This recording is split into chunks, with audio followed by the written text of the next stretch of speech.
মন্দিরে দেবতা রূপে পূজিত হবেন প্রধানমন্ত্রী নরেন্দ্র মোদী।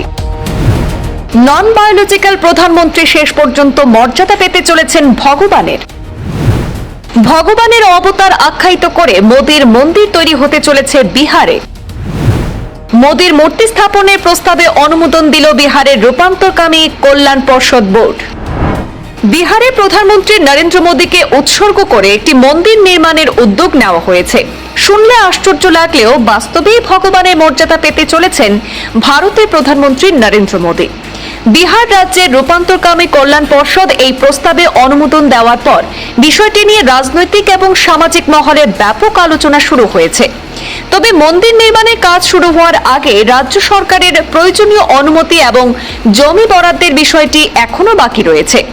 রূপান্তরকামী কল্যাণ পর্ষদের সদস্য রঞ্জন সিংহ জানিয়েছেন যে রূপান্তরকামী সমাজের জন্য প্রধানমন্ত্রী নরেন্দ্র মোদী যে বিভিন্ন পদক্ষেপ নিয়েছেন এবং তাদের সামাজিক মর্যাদা ও অধিকারকে গুরুত্ব দিয়েছেন বলে তাদের বিশ্বাস, সেই কারণেই কৃতজ্ঞতা জানাতে তারা এই উদ্যোগ নিয়েছেন। তাদের দাবি যে বিহারে রূপান্তরকামীদের নিজস্ব কোনো উপাসনা স্থল নেই।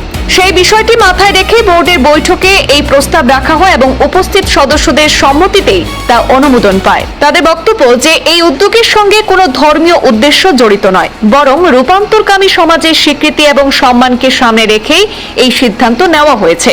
তাদের মতে জাতীয় স্তরে রূপান্তরকামীদের পরিচয় এবং অধিকার নিয়ে কেন্দ্রীয় পর্যায়ে যে উদ্যোগ নেওয়া হয়েছে তার স্বীকৃতি স্বরূপ এই মন্দির নির্মাণের পরিকল্পনা করা হয়েছে। প্রসঙ্গত, গত বছর বিহারে রূপান্তরকামী কল্যাণ পর্ষদ গঠন করা হয়।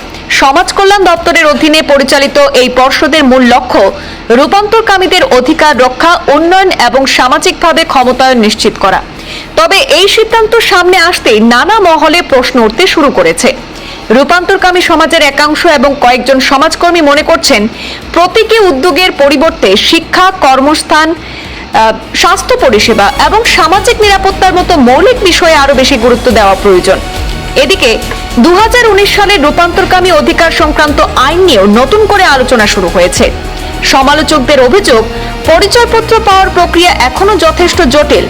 পাশাপাশি সরকারি চাকরি এবং শিক্ষাক্ষেত্রে সংরক্ষণের ব্যবস্থা না থাকায় রূপান্তরকামীদের অনেকেই সুযোগ থেকে বঞ্চিত হচ্ছেন বলেও অভিযোগ উঠেছে। যদিও পর্ষদের তরফে প্রস্তাব অনুমোদিত হয়েছে, তবুও মন্দির নির্মাণের জন্য রাজ্য সরকারের প্রশাসনিক সম্মতি এবং জমি বরাদ্দ অত্যন্ত গুরুত্বপূর্ণ, আর সেই প্রক্রিয়া সম্পূর্ণ হওয়ার পরেই নির্মাণ কাজ শুরু করা সম্ভব হবে। উল্লেখ্য, এর আগেও 2015 সালে গুজরাটের রাজকোট জেলার কোঠারিয়া গ্রামে প্রধানমন্ত্রী নরেন্দ্র মোদীর নামে একটি মন্দির তৈরি হয়েছিল। পরে সেই উদ্যোগ ঘিরে বিতর্ক দেখা দিলে মন্দির থেকে তার মূর্তি সরিয়ে সেটিকে ভারত মাতা মন্দিরে রূপান্তর করা হয়। ব্যুরো রিপোর্ট, পূর্বাঞ্চল প্রতিদিন।